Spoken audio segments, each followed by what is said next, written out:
This would usually be my least favourite sort of car video, the sort where I don't get to drive a car at all. But today I'm happy because what I'm going to show you is devised by Aston Martin, Red Bull Technologies and Adrian Newey, the most successful F1 designer of all time.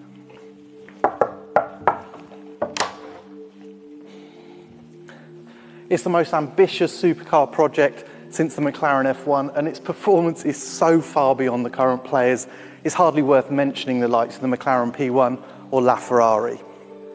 So this is it, Adrian Newey's mind unleashed from technical regulations. This is the Am-Rb 001.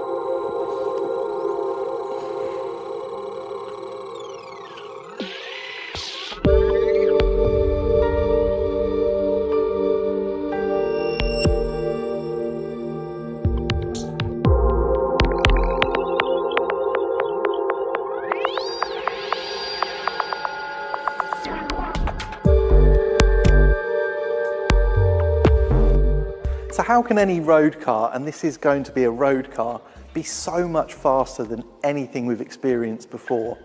Well, other than just saying Adrian Newey, I'm not actually allowed to explain too much. So much of this car is still secret. What we do know, everything that you can see here that's grey, this incredible intake at the front splitter, basically all the cooling, the aerodynamic, the chassis structure, that's all Adrian Newey. Everything that's green is Aston Martin. I'm guessing it doesn't look like you expected. The Am-Rb 001 isn't all crazy aero devices and sci-fi angles. In fact, it's beautifully simple. There's a hint of old 60s prototypes in the elegant curves, the perfect proportions you'd expect of an Aston Martin. But this pure form is capable of extraordinary things. Newey says it will be faster than a current F1 car in race trim around a racetrack. To put that into context, a Koenigsegg 1-1 lapped Spa in 2 minutes 32.14 seconds. But the fastest race lap in 2015's F1 race on the same track was a 1:52.42. Yes, 40 seconds quicker. In terms of straight line performance, all we know is that this car will have a normally aspirated V12 engine. It's not the current Aston V12, it's a completely new and bespoke engine, and it's also going to feature some sort of hybridisation to engage a reverse gear because the gearbox will only have forward ratios, and also for a power boost as well. Now, the decision to not have a reverse gear, it really speaks about the whole philosophy of this car. It's all about lightweight. Aston say this car will have 1 horsepower for every kilogram, and we expect it to weigh about 1,000 kilos.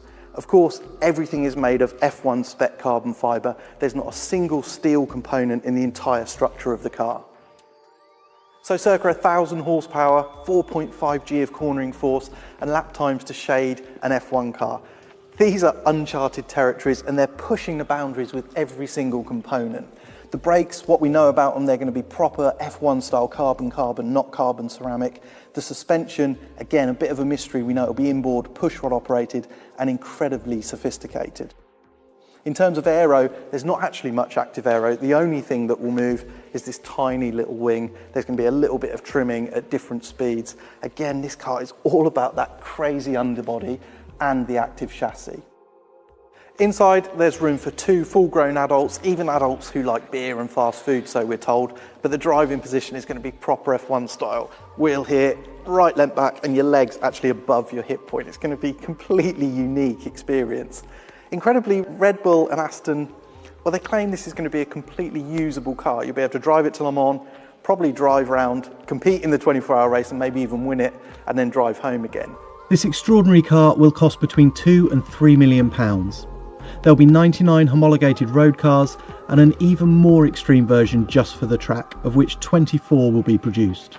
Already, there are 375 people desperate to pay for an Am-Rb 001, the first of which will be delivered in 2018. With Newey's involvement, there's just instant credibility about this car.